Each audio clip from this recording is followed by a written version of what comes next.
Welcome to The Professor is Live with Mark Salisbury, Professor of Computer Science at the University of St. Thomas. In each lively 25-minute episode, Mark and producer Rico Smart dive into topics shaping our world, featuring expert interviews and engaging live audience participation. Discover groundbreaking ideas for the future and timeless wisdom you can't afford to forget, all infused with humor and charm. Leave every episode feeling inspired, informed, and optimistic about what lies ahead. For more bragging about this show, go to theprofessorislive.com.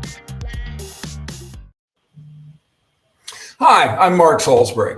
Welcome to The Professor is Live. I'm here with my producer, Rico. That's him down in the corner there. And we're taking on a really big question today.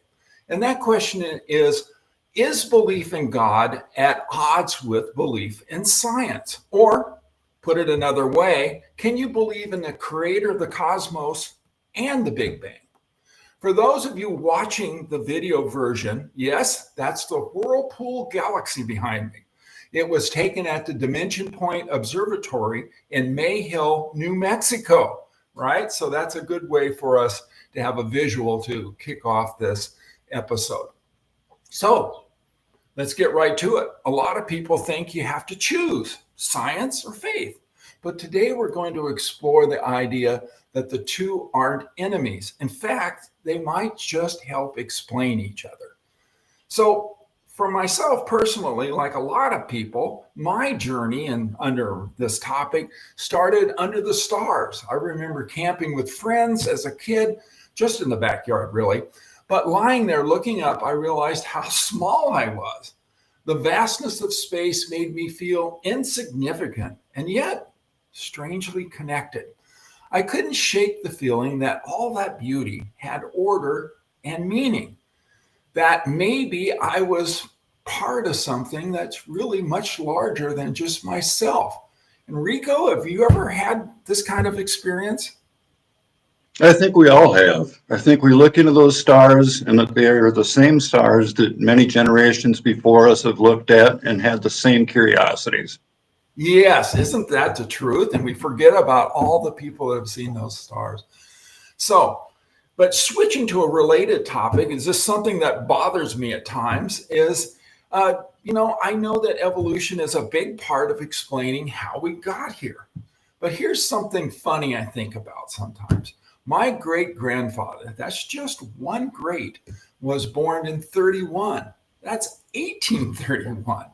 He fought in the Civil War and had my grandfather when he was nearly 50. So it's possible my family skipped a few evolutionary steps. Maybe the Salisburys are a little behind the curve. That might explain a few things. Yeah, thanks, Rico. I knew I could count on you. Oh, but seriously, these kinds of questions about where we came from and where we fit aren't just science questions or faith questions. They're human questions. And one person who's explored them deeply is Dr. Philip Rolnick. He's a professor of theology at the University of St. Thomas. He's the author of Origins, God, Evolution, and the Question of the Cosmos. So let's go ahead and see what he has to say.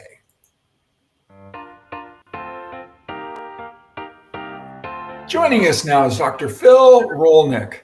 And hi, Phil. Great to have you on the show. The very first thing we want to do is we want to give the folks out there a picture of your book. And for those joining us on our podcast, it's titled Origins, God, Evolution, and the Question of the Cosmos. And if you didn't get that down, the title of the book and where you can get it, and that's Baylor University Press website, will be listed in our credits at the end of the show. So let's get right to it, Philip. Why isn't science versus faith really the right question? Well, I would say it's not the right question because they're both seeking truth. These are both ways of seeking truth. And the possibility of truth, and truth understood as contact with reality on whatever level, on the physical level of physics or chemistry or biology, or the level of contact with God or everything in between, like the love we have for our kids and for our spouses and so forth. But the beautiful point of contact, the most important point of contact for this conversation might be at the beginning of the Gospel of John, where it says, in the beginning was, in the Greek, was the Logos. Now, Logos can be translated as word, but it is even equally well translated as reason. So, Logos is the reason that there is reason. It's the initiating reason that makes reason possible, because as the Gospel of John continues, in the beginning was the Logos, and the Logos was with God, and the Logos was God, and everything that was made through the Logos, so that all of reality, all of created reality is tinged with, imbued with reason from this original divine source. And that is the possibility of science. And that is a faith, that's a foundational document of faith. That's why the two really converge. It is the possibility of physics, of chemistry, of biology, and of everything that makes sense in our lives. So we really can't separate out science and faith. They are together, I think you say. They're partners in the search for truth. Oh, that's really interesting. And what about this thing that I know we really have a couple of questions, and one of them is how does the universe work, right? The cosmos, and then the other one is who made the cosmos, right? And aren't those really two different questions?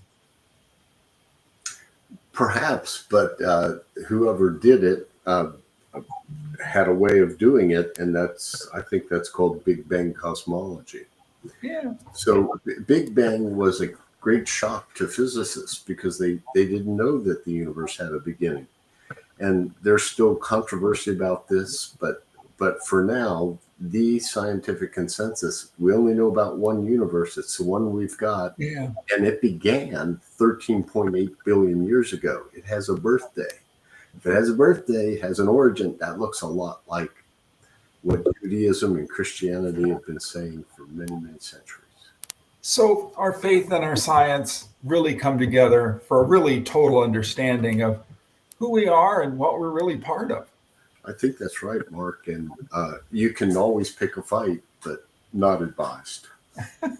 Okay, well, let's get back to me, Philip, because it's always about me with this show here. And one thing is that it seems like that one of the things you write about in your book is challenges to evolution as a theory, and one being that changes in actually challenges of evolution. Yeah, of evolution is that changes in species is not really random. And so I wonder if it's possible that my family, having fewer generations, right, than many other families, could that just be part of God's plan for us? Undoubtedly, the Salisburys were an important part of God's plan for the human race and still are. That could be that your long-lived ancestors and may you also be one of these long-lived people. It's just a mark of good genes. So it could be a good thing. Oh, very good. Well, thank you for being on the show today and help us understand how that this comes together, science and faith. So thanks a lot. Thank you.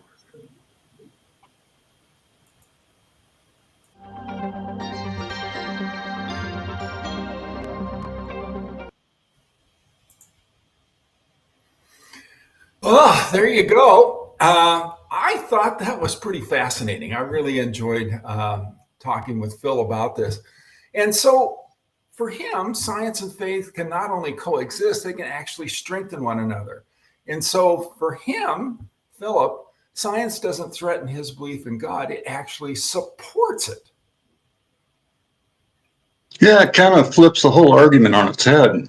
It does, doesn't it? And so to take it further, I reached out to someone from the science side of this equation, and that's Professor Britta Nethermo from the physics department at the University of St. Thomas. And this is what she had to say about this.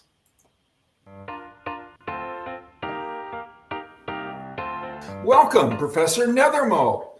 So let's get right to this. How has your faith shaped your view of science?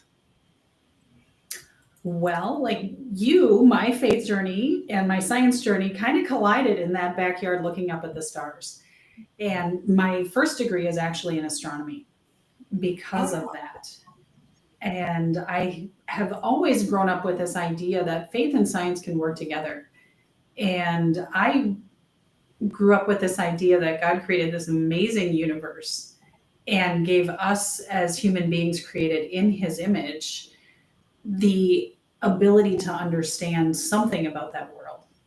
And so the curiosity kind of got the better of me. And I said, I want to know how this all works. And so I ended up going to school for astronomy and studying physics right along with that. Well, one of the things, and this is a confession time here, every computer scientist wants to invent a language. That's what we do. I did this when I was in industry. But for yourself, now this is the time to tell us the truth. We've got an audience here. It seems to me like astronomers all want to name a planet. Is that true? Or at least a star. One of the two. Seems like it'd be overwhelming. So, I know that the other part of this is, how has science then really deepened your faith? Oh, I think it's done two things. It's shown me how incredible the world is. And there's so much we can learn. There's so much to learn. And it's made me realize that there's a lot more out there than just what we can see with our five senses. Yeah, and isn't so that true? Yeah. It's very much we have all these things that we see and know with our five senses, and there's so much more to learn and so much more that we can understand using faith rather than just what we learn in science. Okay. And what do you tell your students when they ask about the science versus faith debate? It's actually a really new debate. It's only been around for about 100, 125 years. And before that, the number one reason to teach science was to show how amazing God is. And one of the justifications that was given for teaching science in our sort of K through 12, K through 8 school system prior to the 20th century was to show how awesome God is. So this idea that we can't have both is really a very new idea. Yeah, that's fascinating. That really is. Well, thanks for being with us today. We really appreciate it. You're very welcome, Mark. Thanks for having me.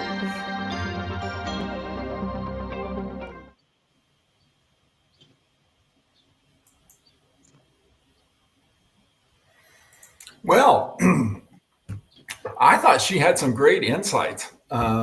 And so for her, obviously, science doesn't replace faith. It enhances it. Is that what makes sense? Different questions, different tools.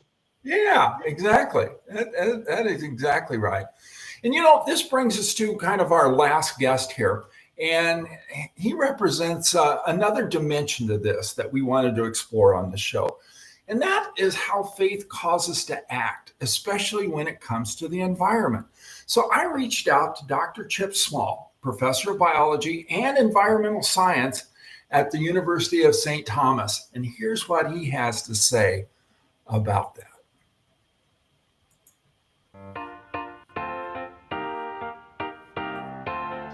Welcome, Dr. Chip Small. Hey, thanks for being on the show. So let's get right to it, Chip.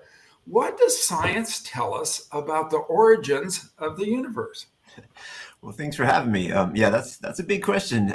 We know that the universe is approximately 14 billion years old, and we know that from the study of the oldest stars and the expansion of the universe and cosmic microwave background radiation, which is literally the afterglow of the Big Bang. Earth itself is young by comparison to the universe. It's about 4.5 billion years old, and we know that from radiometric age dating. And then the oldest life on Earth, which is single cell microbes, came sometime around 3.7 billion years ago. And that was all we had for a couple billion years, gradually building up oxygen in the atmosphere and changing the Earth. And the first multicellular organisms were like 1.7 billion years ago. So long, slow process to get to even to that point. And I'll just tell you, what excites me about all this. My background is I'm an ecosystem scientist, so I study, the cycling of nutrients. And what I think is really cool is that these same chemical elements that make up our bodies, the carbon and hydrogen and nitrogen and oxygen, phosphorus, they were all formed in stars billions of years ago. So we are literally built out of stardust. And these atoms had, a long and exciting history moving around the universe before they ever came to form me. And they'll have a long, a lot of adventures long after I'm gone. So I think that's pretty exciting. Yeah, it is. It actually is very exciting, and it makes me feel a little more special. So let's move on to, what does faith say about our place in all of this creation? Yeah, I'm not a religious scholar, but certainly in the Judeo-Christian tradition, Genesis calls for humans to have dominion over the earth, or at least it's been interpreted that way for a lot of centuries. I think it's kind of indisputable that at least post-industrial revolution, there's no part of Earth that humans haven't dominated. We've altered global biogeochemical cycles and changed the climate, turned forest into agriculture on a massive scale, and dammed rivers and caused giant floating patches of plastic in the oceans, and incorporated synthetic chemicals into food webs, even in the most remote places on Earth. And we're in the midst of a human-caused mass extinction that rivals the 5 previously natural mass extinctions. But more recently, for sure, this text has been interpreted more as a call for stewardship over the earth. And, a great example of that is Laudato Si, the encyclical written by Pope Francis in 2015, with a focus on climate change and inequality. So I think a lot of people of faith, now sort of see that relationship with the earth differently. One of more that we have a responsibility to protect it. Yeah, I knew you would have a good answer for this because, you're an environmental scientist as well as being a biologist, and so doesn't that kind of pull at us from both of these fields, faith and the environment, that we're actually kind of responsible for what goes on down here? Yeah, I think so.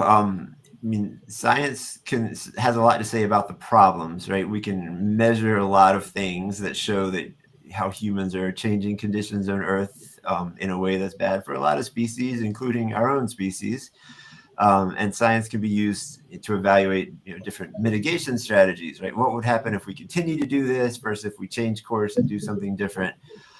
But I think faith traditions are important for answering some deeper questions, like why do we need to care for the planet? Why should we care for other humans outside of ourselves and our immediate circle of family and friends? I think learning how to live together on a crowded planet is really the central challenge of humanity, going forward.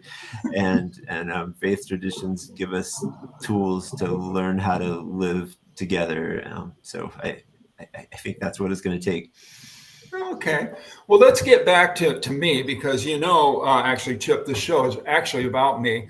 And I'm concerned about the Salisburys. Should we have a elevated concern about the fact that we missed a few generations in our family? I think you'll be all right. I don't think there's much we can do for you right now. Chip, a lot of people say that. Hey, thanks a bunch for being on our show. We really appreciate it. Have a good rest of your day. My pleasure.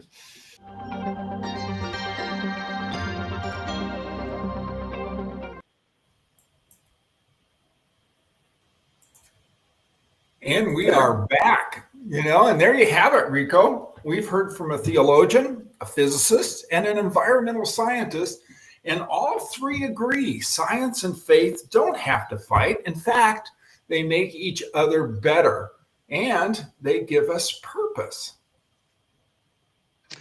Yeah, and maybe even a little bit more responsibility.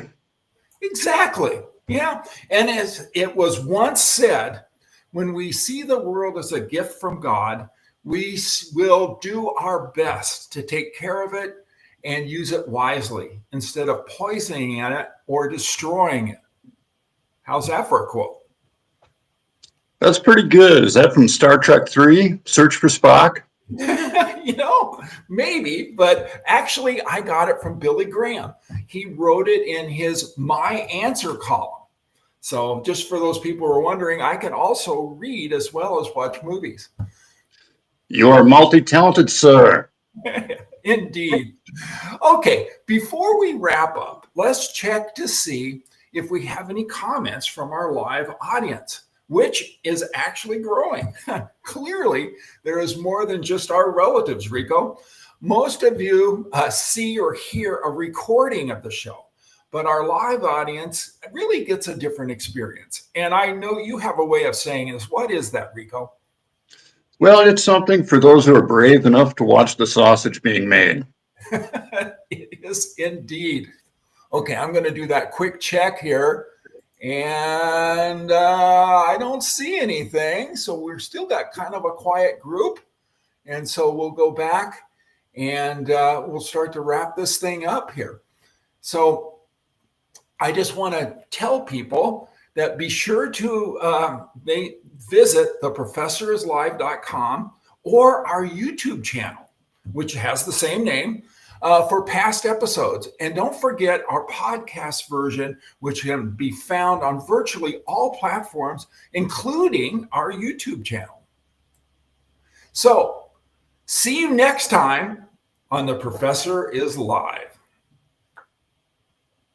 And don't forget to subscribe and actually join us and listen. Watch past episodes of The Professor is Live on www.theprofessorislive.com. Videos are on YouTube's The Professor is Live channel, and podcasts are available on Apple, Spotify, and Google. Hosted by Mark Salisbury. Produced by Rico Smart. Thanks to Dr. Philip Rolnick, Professor of Theology at the University of St. Thomas. His book is Origins, God, Evolution, and the Question of the Cosmos, available at Baylor University Press website. Thanks, too, to Professor Brita Nelamo, Physics Department at the University of St. Thomas. And thanks to Dr. Chip Small, Professor of Biology and Environmental Science at the University of St. Thomas. The Professor is Live. With Mark Salisbury, copyright 2025.